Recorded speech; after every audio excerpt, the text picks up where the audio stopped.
ابھی ہو گیا. بالکل.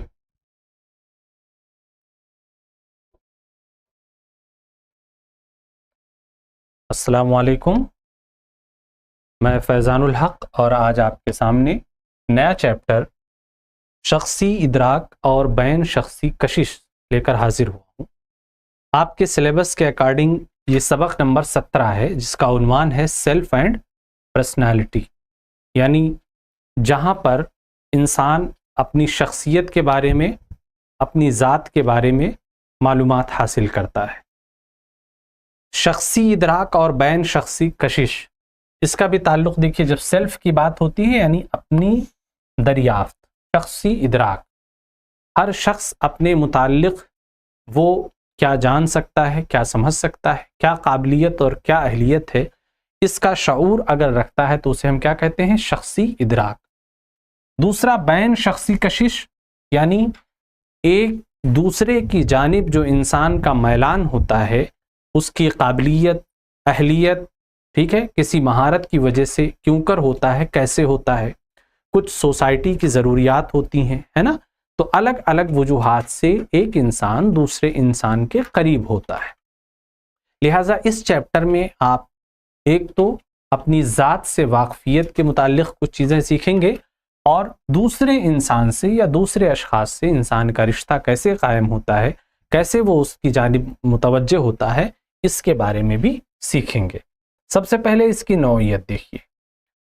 دوسروں کا ادراک کب شروع ہوتا ہے، کہاں سے شروع ہوتا ہے؟ بالکل بنیادی سطح سے یہاں پر شروعات کی گئی ہے. تیر خارگی کے دور کے ختم ہونے پر بچے نفس کی شبیہ کی تعمیر ایک معروضی وجود کی شکل میں کرنا شروع کر دیتے ہیں. یعنی جب بچہ جب تک دودھ پیتا ہے وہ ان ساری چیزوں سے بے خبر ہوتا ہے، لیکن جب دودھ پینے کی مدت اس کی ختم ہوتی ہے، ٹھیک ہے، اس کے بعد میں وہ نفس کی یا ذات کی ایک تصویر بنانا شروع کرتا ہے، تھوڑا اپنے متعلق کچھ سوچنا سمجھنا شروع کرتا ہے دودھ پینے کی مدت ختم ہونے کے بعد.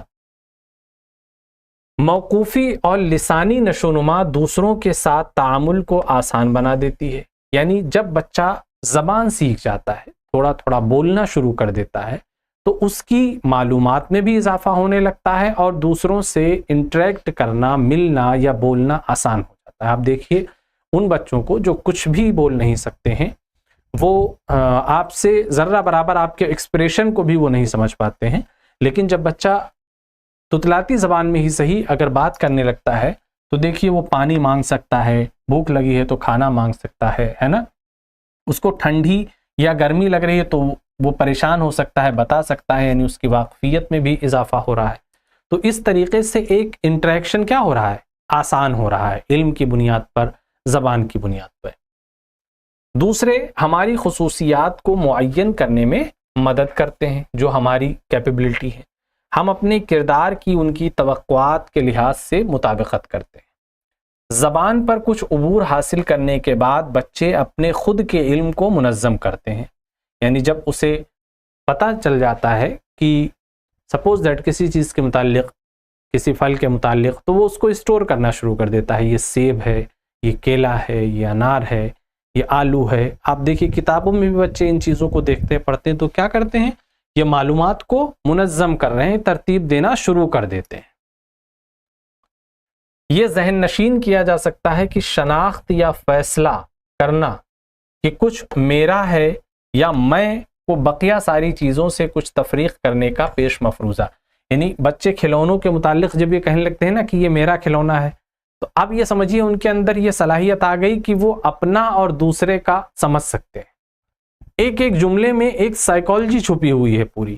بچہ کھلونے کو کہتا ہے نا میں نہیں دوں گا، یہ میرا ہے، ٹھیک ہے، یا کچھ کھانے پینے کی چیز، ٹھیک ہے، اگر وہ لیے ہوئے ہے تب بھی اس کے متعلق یہ کہتا ہے. تو اس کے ایک جملے میں پوری ارتقاء چھپی ہوئی ہوتی ہے. تیسرے سال سے بچہ مختلف خصوصیت ظاہر کرنا شروع کر دیتا ہے. وہ درونی عمل کاری، ظاہری شکل، رائے اور قوت ارادی کی موجودگی کو ظاہر کرتے ہیں. چونکہ بچوں میں اپنے خود کے تصورات ہونے لگتے ہیں، اس لیے وہ زیادہ سے زیادہ امتیازی بن جاتے ہیں. یعنی ہوتا یہ ہے کہ آپ دیکھیں گے اکثر بچہ اپنی الگ رائے رکھتا ہے, ٹھیک ہے, آپ کچھ سوچیں گے وہ کچھ اور کہے گا. یہ بچوں کے اندر ہوتا ہے. اس سے کیا ہوتا ہے, ایک امتیاز قائم ہوتا ہے. وہیں سے شروعات ہو جاتی ہے کہ یہ بچہ کس مزاج کا ہوگا, کس نوعیت کا ہوگا. ماں باپ سمجھنے لگتے ہیں کہ ہمارا بچہ غصہ کرنے والا ہے, ضدی ہے, سیدھا ہے, چڑچڑا ہے, کیا ہے. یہ سب چیزیں دیکھیے بچے کے متعلق ماں باپ بتاتے رہتے ہیں. تو یہ اس کے رویے سے ہی امتیاز شروع ہو جاتا ہے, جہاں سے اس کی کیا ہوتی ہے, شخصی تشکیل شروع ہوتی ہے. یہ ذہن نشین کیا جا سکتا ہے کہ خود تصور کی نشو و نما بنیادی طور پر ایک سماجی سرگرمی ہے. ماحول میں موجود دوسرے افراد ان کے لیے کچھ دیتے ہیں یا نامنظور کرتے ہیں, سیاق و سباق اور رہنمائی فراہم کرتے ہیں. مثال کے طور پر یہ عام طور پر دیکھا گیا ہے کہ والدین بچوں کے عمل کی یا تو منظوری دیتے ہیں, یعنی ہاں تم بالکل ٹھیک کر رہے ہو, یا نامنظور کر دیتے ہیں, یعنی اسے منع کرتے ہیں. وہ مقاصد تجویز کرتے ہیں اور مختلف واقعات اور حادثات کے بارے میں بات کرتے ہیں. قصے کہانیاں بھی سب اسی میں شامل ہیں.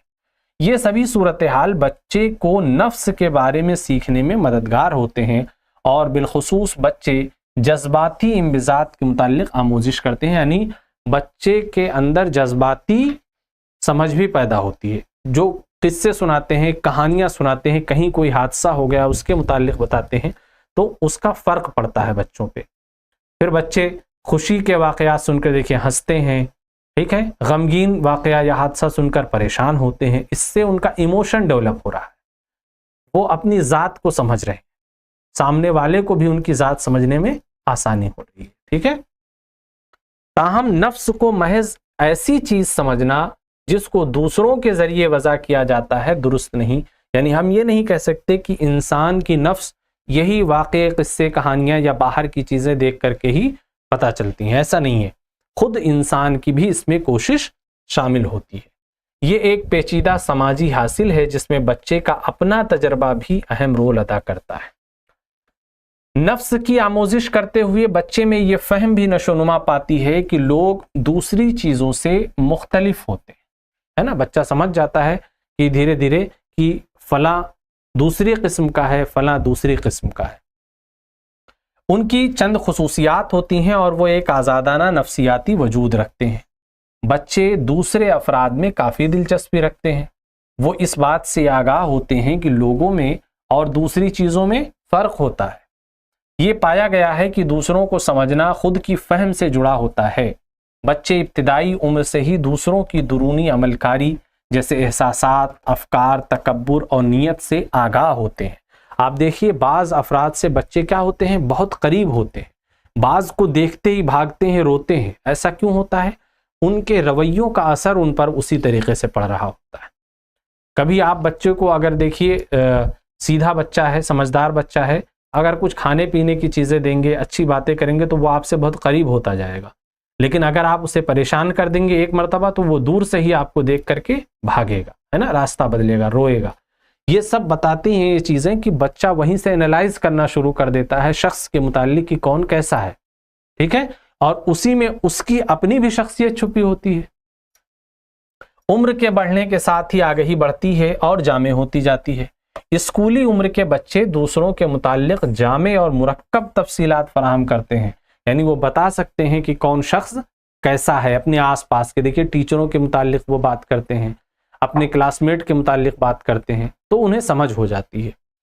بچے سرگرم طور پر ایک سماجی فہم تعمیر کرتے ہیں.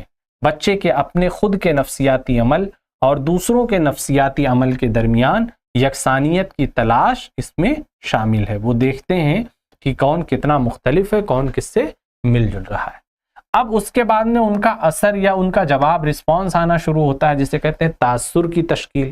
یہ جو بتاتے ہیں کہ ہاں فلاں ایسا ہے, فلاں ایسا نہیں ہے, یا یہ کھا کر کے ایسا لگا, یہ کیا ہے, تاثر دینا. تو تاثر بنتا ہے, پھر اس کا اظہار ہوتا ہے. دوسرے افراد کو سمجھنا ہماری روزمرہ کی زندگی کا ایک اہم کام ہے. جب آپ کسی شخص سے ملتے ہیں تو آپ اکثر ایک تاثر پیدا کرتے ہیں. ایک جھلک اور چند بولے گئے الفاظ کسی کے متعلق تاثر پیدا کرنے کے لیے کافی ہوتے ہیں. آپ نے کسی کے متعلق کہہ دیا کہ ہاں اچھا شخص ہے، ایک بات ہو گئی اور اس کے متعلق پازیٹیو رسپانس گیا، آپ نے کہا رہے بس ایسے ہی ہے، تو اس کے اندر ایک نگیٹو رسپانس گیا. ٹھیک ہے، جب ہم کسی کو دیکھنے اور سمجھنے کی کوشش کرتے ہیں تو صرف معلومات میں مزید اضافہ نہیں کرتے بلکہ اس شخص کے مختلف اوصاف کو دوسرے لوگوں کے تعلق سے دیکھتے ہیں، یعنی ایک طریقے سے جج کرنے کی یا سمجھنے کی کوشش کرتے ہیں، ہے نا، دوسروں کے تعلق کے حساب سے. ہم ایک مکمل فعال شخص کا خاکہ بناتے ہیں، ہم ایک جامع مکمل شخص کا تاثر بناتے ہیں. اوصاف کو الگ تھلگ نہیں کیا جا سکتا، وہ آپس میں تعامل کرتے ہیں اور تب ایک نئے کل کی تشکیل ہوتی ہے.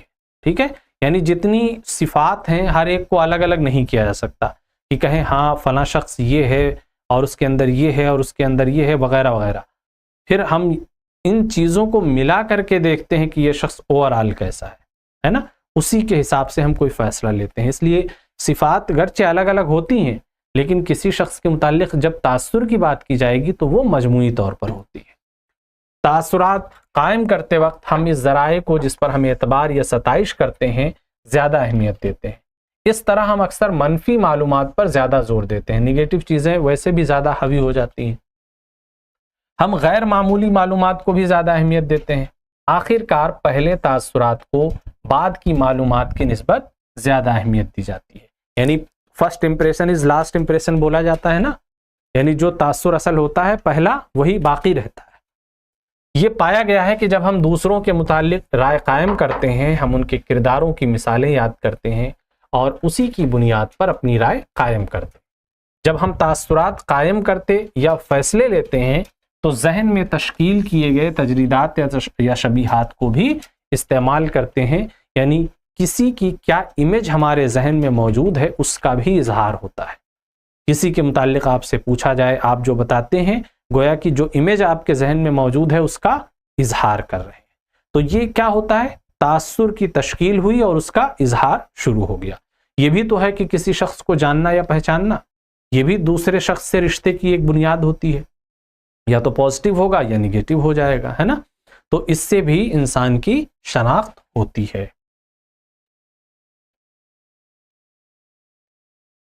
سماجی دنیا کو برتنا، انسان ایک معاشرے میں رہنے والا فرد ہے، اسی لیے سماجی دنیا سے اس کا تعلق ہوتا ہے. اسی کو بین شخصی کشش کے ذریعے بھی بیان کیا گیا ہے. دیکھیے انہوں نے کہا ہے کہ ہم ایک سماجی دنیا میں رہتے ہیں جس میں دوسرے لوگ بھی رہتے ہیں. ہم لوگ اکثر فیملی، اسکول، بازار، تقریباً ہر جگہ لوگوں سے تعامل کرتے ہیں، یعنی ان سے ملتے جلتے ہیں. ایسا نہیں ہو سکتا کہ ہم اکیلے میں بالکل رہنا شروع کر دیں، ہمیں کسی فرد کی ضرورت ہی نہ ہو. دوسرے شخص سے متعلق ہوتے وقت نفس اپنے آپ کو محسوس کرتا ہے. اس طرح افراد کے درمیان واقع ہونے والی عمل کاری یا جسے تکنیکی طور پر بین شخصی عمل کاری کے طور پر جانا جاتا ہے ہماری زندگی کا مرکز بن جاتا ہے. سماجی ماہرین نفسیات نے ان مختلف عملیات کی تفصیلی تحقیق کی ہے. یہاں ہم دو عملیات کشش اور طویل مدتی تعلقات کے بارے میں پڑھیں گے. کیا کیا چیزیں ہیں؟ اشخاص کے درمیان کشش ایک عام تجربہ ہے، یعنی یہ ایک فطرت ہے کہ ہم جب لوگوں کو دیکھتے ہیں تو ان سے ملنا جلنا بات کرنا چاہتے ہیں. آپ کلاس میں جاتے ہیں تو ایسا نہیں ہے کہ سوچتے ہیں کہ ہم کسی سے بولیں نہ، بالکل خاموشی سے جائیں، خاموشی سے آ جائیں. آپ اپنے کلاس میٹ کے متعلق، ٹھیک ہے، جو آپ کے ساتھی ہیں ان کے متعلق جاننا چاہتے ہیں، ان سے ملنا چاہتے ہیں. تو یہ کیا چیز ہوئی؟ کشش ہوئی. تو یہ سب کے اندر ہوتی ہے اور یہ عام تجربہ ہے. یہ صرف قریبی لوگوں جیسے شوہر اور بیوی کے درمیان ہی نہیں پایا جاتا بلکہ دوستوں اور ساتھ میں کام کرنے والوں کے بیچ بھی ہوتا ہے. ایک اہم چیز جس کا ہم مشاہدہ کرتے ہیں وہ یہ کہ ہم ان لوگوں کے ساتھ وقت گزارنے کی کوشش کرتے ہیں جن کو ہم پسند کرتے ہیں اور ان لوگوں کو نظر انداز کر دیتے ہیں جن کو ناپسند کرتے ہیں. گویا کہ ان سے کشش ہماری ختم ہو جاتی ہے. آپ اس بات کو جاننے میں دلچسپی رکھتے ہوں گے کہ کس طرح کشش ظہور پذیر ہوتی ہے اور کون سے عوامل اس پر اثر انداز ہوتے ہیں. یعنی ہم کشش کن کن بنیاد پہ کشش پیدا ہوتی ہے وہ دیکھیے. سب سے پہلی چیز ایک ہوتی ہے جسمانی کشش. کسی کی پرسنالٹی کو دیکھ کر کے ہی آپ اس کی طرف اٹریکٹ ہونے لگے، ہے نا، بہت پسند آیا اس کا حلیہ، ٹھیک ہے، لباس، جسم بہت خوبصورت ہے. اس طریقے کی چیزیں بھی کشش کا سبب بنتی ہیں. تو یہ بہت ہی پہلی اور بنیادی چیز ہوتی ہے جسے ہم کیا کہتے ہیں؟ جسمانی کشش۔ دوسری چیز یکسانیت اور تکمیلیت۔ کبھی کبھی ایسا ہوتا ہے کہ ہم جس مزاج کے، جس کیفیت کے، جس پسند کے ہیں، اسی پسند کا شخص مل جائے، یا سامنے والا ویسے ہی ترجیحات رکھتا ہے، ویسی ہی چیزیں اسے پسند ہیں جو مجھے پسند ہیں، تو جو پسند ناپسند مل جائے تو یہاں یکسانیت پیدا ہو گئی، اور اس کی بنیاد پہ بھی انسان کشش رکھتا ہے، یعنی اس کی طرف متوجہ ہو جاتا ہے۔ ٹھیک ہے، خیالات مل جائیں، رائے مل جائے تو اسے بھی ہم ترجیح دیتے ہیں۔ ٹھیک ہے، پھر مانوسیت اور قربت۔ کبھی کبھی ایسا ہوتا ہے کہ ہاں ضروری نہیں کہ ساری چیزیں مل رہی ہیں، لیکن کسی کے ساتھ رہتے ہیں اس سے ایک انس ہو جاتا ہے، قربت ہو جاتی ہے۔ جیسے آپ کا پڑوسی ہے، ضروری نہیں کہ آپ ہر وقت اس کے پاس اٹھتے بیٹھتے ہیں، لیکن اگر باہر کہیں ملیں گے تو آپ دیکھیے آٹومیٹکلی اس کی طرف اٹریکٹ ہوں گے، اس سے بات کریں گے، اچھا آپ کب آئے، کہاں ہوئے، کیسے۔ کہیں شہر میں دیکھیے اب گاؤں گھر کا دور کا کوئی مل جاتا ہے تو آپ کتنے پرتپاک انداز میں ملتے ہیں۔ یہ کیا چیز ہوتی ہے؟ مانوسیت اور قربت ہے، جو کیا کبھی علاقے کی بنیاد پہ، کبھی زبان کی بنیاد پہ یہ چیزیں ہو سکتی ہیں، ہے نا۔ اگر آپ عرب کنٹری میں چلے جائیں، اب وہاں کوئی آپ کو اردو ہندی بولنے والا مل جائے تو آپ اس سے متوجہ ہو کر بات کرنا چاہیں گے، معلوم کرنا چاہیں گے کہاں سے ہے، کیونکہ آپ کو اندر سے یہ خیال آئے گا کہ یہ شاید میرے وطن سے ہو۔ ٹھیک ہے، تو یہ بھی مانوسیت کی دلیل ہے، قربت کی دلیل ہے۔ تو اس کی الگ الگ وجوہات ہو سکتی ہیں، لیکن اگر کسی سے مانوسیت اور قربت ہے تو بھی آپ اس کی طرف اٹریکٹ ہوتے ہیں۔ پھر باہمی پسندیدگی۔ کبھی کبھی ایسا ہوتا ہے کہ کسی چیز کو لے کر کے دونوں کی پسند مل گئی۔ ٹھیک ہے، ہم کسی کو پسند کرتے ہیں یا نہیں، یہ اس حقیقت پر منحصر ہے کہ دوسرا شخص بھی آپ کو پسند کرتا ہے یا نہیں۔ اگر آپ کسی سے نفرت کریں اور وہ چاہے کہ ہم پسند کریں، ایسا نہیں ہو سکتا ہے، رشتہ نہیں قائم ہوگا۔ ہم اکثر ان لوگوں سے گریز کرتے ہیں جو ہمارے بارے میں منفی نظریہ رکھتے ہیں، اور ہم ان کے ساتھ رہنا چاہتے ہیں جو ہمیں پسند کرتے ہیں۔ تو مطلب ایک دوسرے کے تئیں ایک جیسے اگر خیالات ہیں تو رشتہ مضبوط ہوتا ہے، کشش اس کے اندر بھی پیدا ہوتی ہے۔ پھر تاثر۔ تاثر کیا ہوتا ہے؟ احساسات اور جذبات کی نشاندہی کرتا ہے جو شدت اور سمت میں مختلف ہوتے ہیں، اس لیے ہمارے احساسات زیادہ شدید یا کم شدید اور منفی اور مثبت ہو سکتے ہیں۔ تو اگر ہم کسی کے تعلق سے پازیٹیو خیال رکھتے ہیں، مثبت تاثر دیتے ہیں، تو وہ اٹریکٹ کرے گا ہمیں نا، ہم اسے اٹریکٹ کریں گے۔ مطالعات سے پتہ چلتا ہے کہ ایک شخص کوئی ایسا عمل کرتا ہے جس سے منفی یا مثبت تاثر پیدا ہوتا ہے، وہ ہمارے ذریعے پسند یا ناپسند کیا جاتا ہے۔ مزید برآں اگر کوئی شخص محض منفی یا مثبت تاثر سے منسلک ہو تو بھی ہم اسے پسند یا ناپسند کرتے ہیں، ہمارا اختیار ہے۔ کبھی کبھی احساس کی ضرورت کی بنیاد پہ بھی اٹریکٹ ہوتے ہیں، فیلنگز۔ ٹھیک ہے، ہم دوسرے اشخاص کے ساتھ تعامل میں اپنا کافی وقت گزارتے ہیں کیونکہ الحاق بقا کے مواقع میں بہتری پیدا کرتا ہے، یعنی کچھ ایسی ضرورتیں ہیں جس کی وجہ سے ہمیں اس شخص سے گفتگو کرنا، ملنا، بات کرنا ضروری ہے۔ اس سے مستحکم الحاقی وصف یا ضرورت کا تصور پیدا ہوتا ہے۔ مزید برآں موقفی خصوصیات اس ضرورت کو ابھار سکتی ہیں۔ اب جیسے آپ کو سبزی لینے کی ضرورت ہے، دودھ لینے کی ضرورت ہے، ٹھیک ہے، پھل فروٹ لینے کی ضرورت ہے، تو اگر آپ ایسے کسی پھل بیچنے والے کو، دودھ بیچنے والے دیکھیں گے تو آپ اس کی طرف متوجہ ہوں گے نا، کیونکہ آپ کو ضرورت ہے، وہ شخص آپ کو اٹریکٹ کر رہا ہے کیونکہ وہ آپ کی ضرورت پوری کرے گا۔ تو اس تعلق سے بھی بہت ساری چیزیں شامل ہو سکتی ہیں۔ کچھ دیرپا تعلقات ہوتے ہیں جو بہت لمبے، اس میں ازدواجی زندگی کے تمام رشتے، ٹھیک ہے، یہ تا زندگی دوستی، شادی وغیرہ اس میں شامل ہوتے ہیں۔ تعلقات یا رشتے کئی طرح کے ہو سکتے ہیں، مثال کے طور پر یہ قربت، پیمان وابستگی اور صفت کے درجے میں مختلف ہو سکتے ہیں، یعنی بنیاد الگ الگ ہو سکتی ہے، لیکن بہرحال لمبے تعلقات بھی اس طریقے سے ہوتے ہیں جو اٹریکٹ کرتے ہیں۔ وقت لمبا صرف ہو گیا تو اب ایسا نہیں ہے کہ آپ اس سے الگ ہو جائیں گے ایک دم، ہے نا۔ آپ اپنے گھر خاندان کے لوگوں سے کتنی ہی جو ہے اختلاف کتنا ہی کیوں نہ رکھتے ہوں، لیکن وہ بہرحال آپ کے گھر خاندان کے لوگ ہیں، ایک دیرینہ تعلق ہے ان سے، تو آپ اٹریکٹ ہوتے ہیں۔ بچپن کے دوست کو آپ آخر عمر تک بھی نہیں بھولتے ہیں، کیوں؟ ضروری نہیں اس وقت اس سے بہت گہری دوستی رہی ہو، لیکن ایک تعلق جو بہت لمبا وقت بیت گیا ہے تو اس بنیاد پہ وہ آپ کو اپیل کرے گا۔ بہت سے لوگ تعلقات کو سماجی معاہدے کی ایک قسم مانتے ہیں. جب ہم یہ رشتے قائم کر لیتے ہیں تو تعلقات کو ایک صلہ کی شکل میں دیکھتے ہیں. جس میدان میں ہم کوتاہی کرتے ہیں اس میں یہ صلے زیادہ اہمیت رکھتے ہیں. تاہم تقریباً ہر قسم کے نزدیکی تعلقات میں باہمی انحصار نہایت عام عنصر ہے.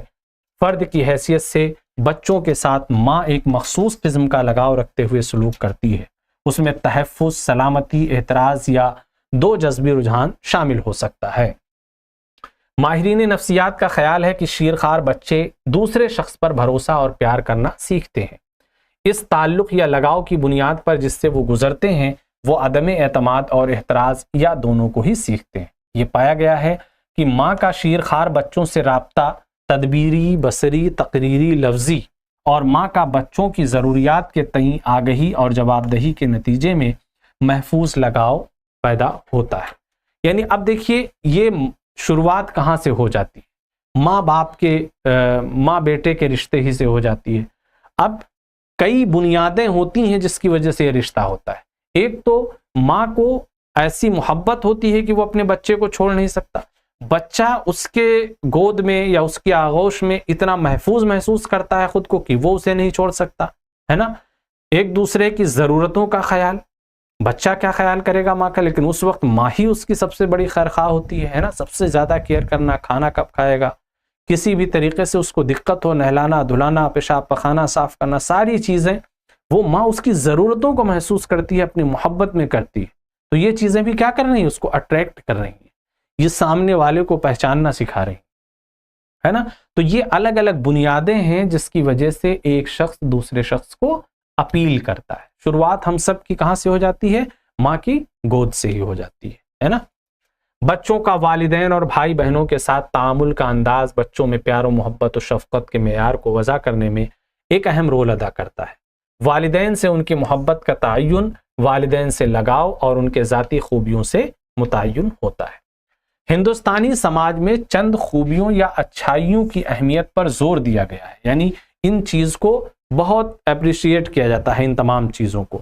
ایک اس میں ہے خیرات، یعنی زیادہ سے زیادہ لوگوں کی مدد کرنا، اس سے بھی اچھے تعلقات بنتے ہیں ہے نا. مدد کرنا، معاف کرنا، والدین کے ساتھ رواداری برتنا. انصاف، یعنی والدین کے احسانوں کو ادا کرنا اور ان کے حقوق کا احترام کرنا، حق بات کہنا. مصلحت اندیشی، ان کے مفاد میں منطق یا جواز کا استعمال کرنا، یعنی اگر کبھی کبھی مصلحت کی وجہ سے آپ کو خاموش رہنا پڑے، کسی کو جو ہے بغیر کچھ کہے خود صبر کا مظاہرہ کرنا پڑے تو یہ بھی اچھی بات ہے. استقامت، ٹھہراؤ، ان کے فائدے کے لیے مشکلات سے گزرنا سوسائٹی کے. اعتدال، یعنی میانہ روی، اختلال انگیز جذبات کو قابو کرنا اور ضبط نفس کی مشق کرنا. تو یہ تمام چیزیں انڈین سوسائٹی میں کیا ہے، قابل قدر سمجھی جاتی ہیں. قریبی دوستی، یہ بھی قربت کا یا ایک دوسرے سے کشش کا ذریعہ ہے. قریبی دوستی اس وقت وجود میں آتی ہے جب دوست کافی وقت ایک ساتھ گزارتے ہیں، مختلف ماحول میں تعامل کرتے ہیں اور ایک دوسرے کو جذباتی تعاون دیتے ہیں، یعنی ایموشنل سپورٹ کرتے ہیں ایک طریقے سے. طفولیت کے دوران بچے ان دوستوں کے ساتھ سرگرمیوں میں شریک ہونے کی خواہش رکھتے ہیں جن سے دونوں فریقین لطف اندوز ہونا چاہتے ہوں. لگاؤ کا انداز، جیسا کہ اوپر بیان کیا گیا، بچوں کے تعامل کے طریقے پر اثر انداز ہوتا ہے اور نتیجے میں تعلقات کے معیار کو متاثر کرتا ہے نا. جس طریقے سے یہ انٹریکشن ہوگا تعلقات بھی اسی طریقے سے قائم ہوں گے. عنفوان شباب اور ابتدائی بلوغت میں دوستی اور زیادہ گہری ہوتی ہے. یہ غور کیا گیا ہے کہ مردوں کی نسبت عورتوں کے زیادہ گہرے دوست ہوتے ہیں. لڑکیوں کی دیکھیے سہیلیاں بہت گہری گہری سہیلیاں ہوتی ہیں ہے نا. تو یہ ہے نیچر ہے. گہرے تعلقات کو مختلف قسم کے کرداروں، جن میں خودنمائی کردار، جذباتی اظہار، تعاون دینا یا لینا، اعتماد کا تجربہ اور ایک دوسرے کی قربت میں راحت محسوس کرنا شامل ہے. اس کے ذریعے یہ تمام چیزیں ظاہر ہوتی ہیں. کچھ لوگ گہری دوستی کو فروغ دینے میں ناکام رہتے ہیں اور تنہائی محسوس کرتے ہیں. یہ بھی ایک حقیقت ہے نا. تو اس کی بنیادیں الگ الگ ہو سکتی ہیں. کون کس وجہ سے کسی کے ساتھ نہیں رہنا چاہتا، کچھ اس کے اپنے مسائل ہو سکتے ہیں. لیکن بہرحال گہری دوستی ہر کسی سے نہیں کی جا سکتی. ہر کسی سے گہری دوستی کریں گے تو پھر آپ اپنا نقصان کریں گے. کچھ چند ایسے دوست ہو سکتے ہیں جن کے ساتھ کھل کر آپ بات کریں ہے نا، اچھی گفتگو کر سکیں، ان کے ساتھ آپ فریش فیل کریں، تو یہ بھی بہت ضروری اور امپورٹنٹ ہے. ٹھیک ہے، تو یہ بھی قربت کا یا ایک دوسرے سے کشش کا ایک ذریعہ ہوتی ہے. اب آپ نے دیکھیے آج کے سبق میں اپنی ذات کے متعلق سیکھا کہ انسان کب اپنی ذات سے اویئر ہوتا ہے، اور یہ بھی سیکھا کہ دوسرے شخص کو کب جاننا شروع کرتا ہے، اور اس جانکاری میں یعنی دوسرے شخص کے پہچاننے میں کون سی چیزیں مددگار ثابت ہوتی ہیں، کتنی یہ چیزیں سوسائٹی کے لیے ضروری ہیں اور ہمارے لیے کتنی مفید ہو سکتی ہیں. ٹھیک ہے، اب کسی کے ذہن میں اگر کوئی سوال ہے تو پوچھ سکتا ہے.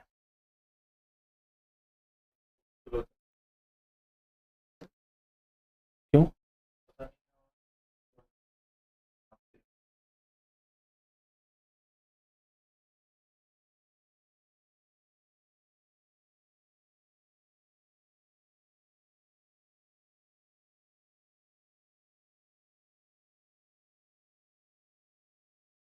ہے کسی کا سوال کوئی؟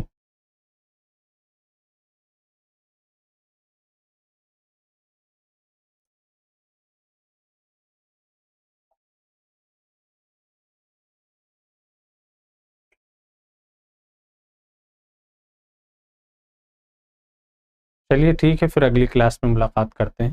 خدا حافظ.